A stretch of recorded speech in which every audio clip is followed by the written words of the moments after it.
Hey guys, in this video, I will show you how to watch F1 on F1 TV.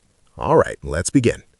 First, download the F1 TV app on your phone, tablet, or visit the official F1 TV website on your browser.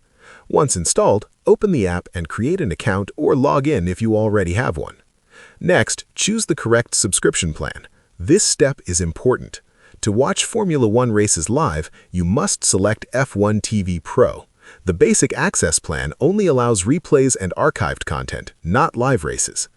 After logging in, go to the F1 Schedule section. Here, you can see all race sessions with timings adjusted to your local time.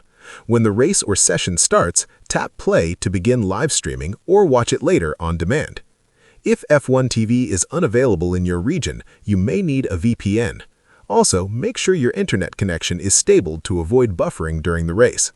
So that's basically how you can watch F1 on F1 TV. And that's it for this video. If you find this helpful, consider subscribing and giving this a big thumbs up. Thanks.